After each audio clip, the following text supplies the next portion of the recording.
다 함께 묵상기도로 4월 24일 주일 예배를 하나님 앞에 드리겠습니다. 주는 나의 하나님이시라 내가 주께 감사리이다. 주는 나의 하나님이시라 내가 주를 높이리이다. 여호와께 감사하라. 그는 선하시며 그의 인자하심이 영원하미로다. 아멘. 인자하신 아버지 하나님, 오늘도 우리가 아버지의 사랑을 바라며 아버지 앞에 모였습니다. 우리가 아버지께 예배하는 이 시간, 하나님의 은혜가, 소망이 우리 마음에 되살아나게 하여 주시옵소서. 새로운 한 주간도 열심히 살아갈 수 있도록 우리 안에 힘을 가득 부어 넣어 주시옵소서. 감사하며 예수님의 이름으로 기도하옵나이다. 아멘. 함께 사도신경으로 신앙 고백하시겠습니다. 나는 전능하신 아버지 하나님 천지의 창조주를 믿습니다. 나는 그의 유일하신 아들 우리 주 예수 그리스도를 믿습니다. 그는 성령으로 잉태되어 동정녀 마리아에게서 나시고 본디오 빌라도에게 고난을 받아 십자가에 못 박혀 죽으시고 장사된 지 사흘 만에 죽은 자 가운데서 다시 살아나셨으며 하늘에 오르시어 전능하신 아버지 하나님 우편에 앉아 계시다가 거기로부터 살아있는 자와 죽은 자를 심판하러 오십니다. 나는 성령을 믿으며 거룩한 공교회와 성도의 교제와 죄를 용서받는 것과 몸의 부활과 영생을 믿습니다. 아멘. 오늘 우리가 함께 부를 찬송은 찬송가 288장입니다. 함께 찬양하겠습니다.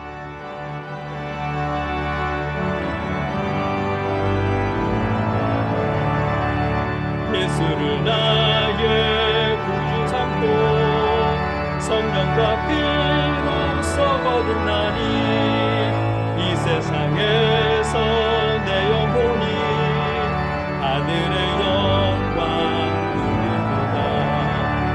이것이 나의 간증이요 이것이 나의 찬송일세. 나 사는 동안 끊임없이 구주를 찬송하리로다.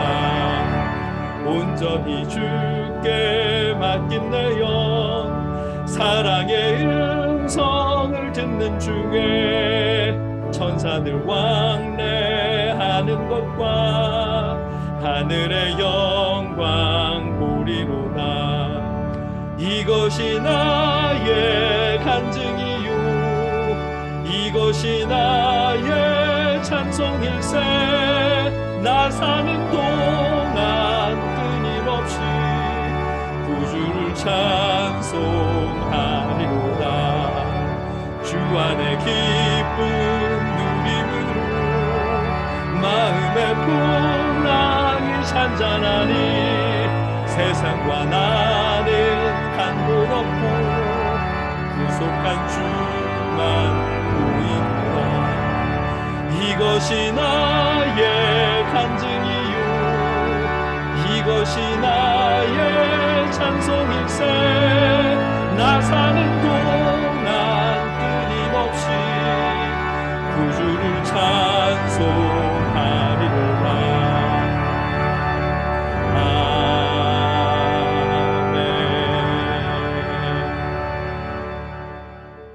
오늘 우리가 함께 읽고 나누려는 하나님의 말씀은 누가복음 24장 44절로 53절까지의 말씀입니다. 제가 받들어 읽겠습니다. 또 이르시되 내가 너희와 함께 있을 때에 너희에게 말한 바 곧 모세의 율법과 선지자의 글과 시편에 나를 가리켜 기록된 모든 것이 이루어져야 하리라 한 말이 이것이라 하시고 이에 그들의 마음을 열어 성경을 깨닫게 하시고 또 이르시되 이같이 그리스도가 고난을 받고 제3일에 죽은 자 가운데서 살아날 것과 또 그의 이름으로 죄사함을 받게 하는 회개가 예루살렘에서 시작하여 모든 족속에게 전파될 것이 기록되었으니 너희는 이 모든 일의 증인이라. 볼지어다 내가 내 아버지께서 약속하신 것을 너희에게 보내리니 너희는 위로부터 능력으로 입혀질 때까지 이 성에 머물라 하시니라. 예수께서 그들을 데리고 베다니 앞까지 나가사 손을 들어 그들에게 축복하시더니 축복하실 때에 그들을 떠나 하늘로 올려지시니 그들이 그에게 경배하고 큰 기쁨으로 예루살렘에 돌아가 늘 성전에서 하나님을 찬송하니라. 아멘. 오늘 본문은 예수님의 부활 후의 상황을 담고 있습니다. 예수님은 부활하시고 부활하자마자 하늘로 올라가신 것이 아닙니다. 사도행전 1장 3절에 보면 공동번역으로 읽겠습니다. 예수께서는 돌아가신 뒤에 다시 살아나셔서 40일 동안 사도들에게 자주 나타나시어 여러 가지 확실한 증거로서 당신이 여전히 살아계시다는 것을 보여주시며 하나님 나라에 관한 말씀을 들려주셨다. 아멘. 이렇게 되어 있습니다. 예수님은 부활하신 후에 40일 동안 이 땅에 머무시며 제자들에게 성경 말씀을 가르쳐 주셨습니다. 오늘 본문 44절로 45절 말씀입니다. 또 이르시되 내가 너희와 함께 있을 때에 너희에게 말한 바 곧 모세의 율법과 선지자의 글과 시편에 나를 가리켜 기록된 모든 것이 이루어져야 하리라 한 말이 이것이라 하시고 이에 그들의 마음을 열어 성경을 깨닫게 하시고 아멘. 예수님은 율법서, 선지서, 시가서 곧 구약의 말씀을 제자들에게 가르쳐 주셨습니다. 본문 45절에 성경이라고 언급한 책은 44절에서 말씀하신 모세의 율법과 예언서와 시가서 등 구약을 의미하는 것입니다. 지금 우리의 신약 성경은 예수님 당시에는 아직 성경이 아니었습니다. 아직 없었기 때문입니다. 당황하거나 이상하게 생각하실 일이 아닙니다. 신약 중에 제일 먼저 기록되었다고 여기는 데살로니가 전서가 AD 50년에 즉 예수님이 부활하시고 20년이 지난 시점에 기록되었거든요. 예수님이 계실 때 신약은 아직 없었습니다. 그럼에도 우리 기독교에서 성경이라고 말할 때 구약과 신약을 모두 포함하는 것은 오늘 본문의 말씀처럼 예수님이 구약을 성경이라고 인정하셨고 우리가 믿는 예수님의 삶과 예수님의 가르침을 전해주시는 말씀이 신약 성경이기 때문입니다. 그래서 우리 기독교는 구약과 신약 모두를 성경으로 하나님의 말씀으로 믿는 것입니다. 다시 본론으로 돌아와서 예수님은 부활하신 후에 40일간 제자들을 만나시면서 성경을 다시 가르쳐 주셨습니다. 제자들에게 성경을 가르치신 일은 예수님께서 십자가에 죽으시기 전에도 하시던 일이었지만 그때의 제자들은 알아듣지 못했습니다. 왜냐하면 그때의 제자들은 성공하는 것이 목적이었기 때문입니다. 예수님을 믿으며 따라다니던 제자들의 계획은 예수님이 메시아로서 이스라엘의 왕이 되시는 것이었고 자신들은 예수님의 좌우에서 이스라엘을 통치하는 권력자가 되는 것이었습니다.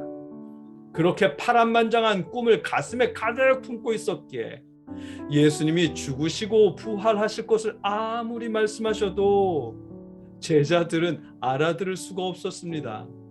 예수님이 뭐라 하시던 제자들은 자신들의 성공을 약속하는 말씀으로밖에 들리지 않았습니다. 이미 자신의 성공으로 가득 차 있는 제자들의 마음에는 하나님의 말씀이 말씀 그대로 들어갈 자리가 없었습니다. 예수님이 가르쳐 주시는 성경을 조금도 이해하지 못했었기에 예수님의 십자가 죽음은 제자들에게 큰 시험이었습니다.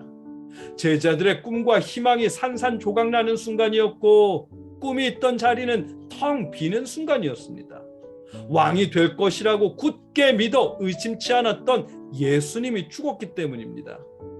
사탄은 기회라 여기며 밀가부르듯 제자들의 믿음을 흔들어댔습니다.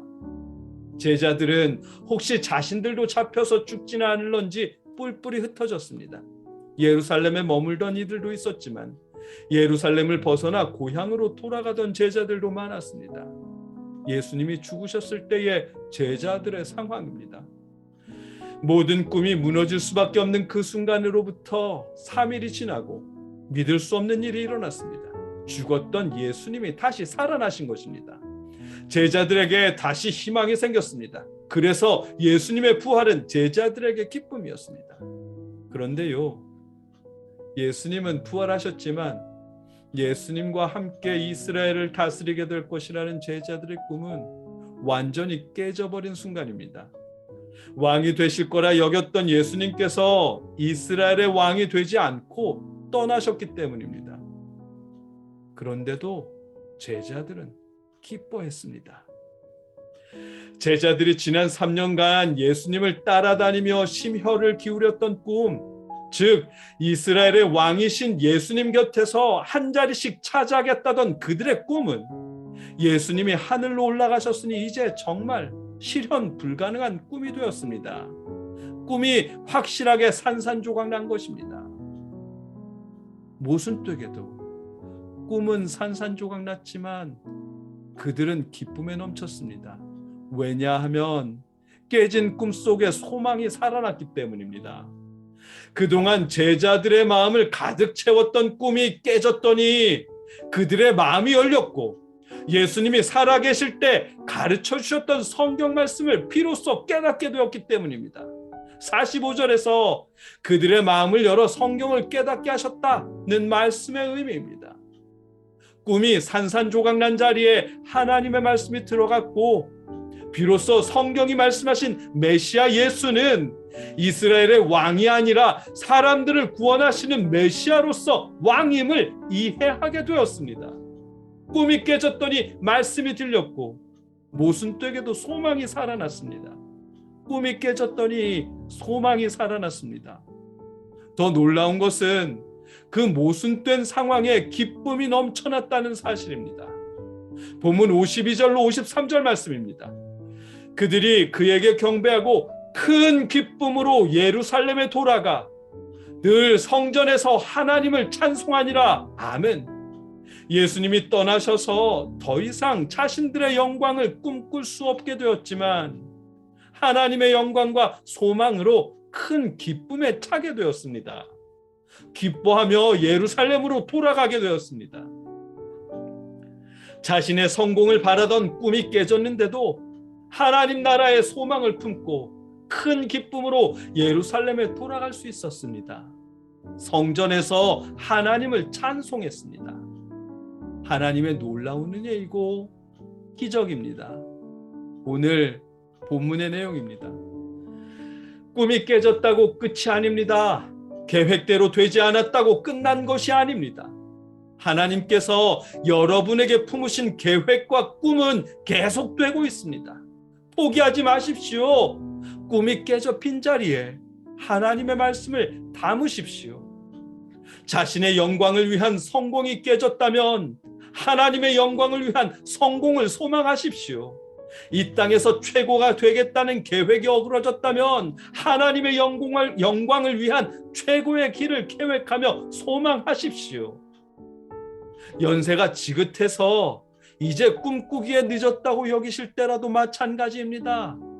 연세 때문에 자신의 영광을 위한 꿈은 꾸지 못할지 모르겠지만 하나님의 나라를 소망하며 기도할 수는 있습니다.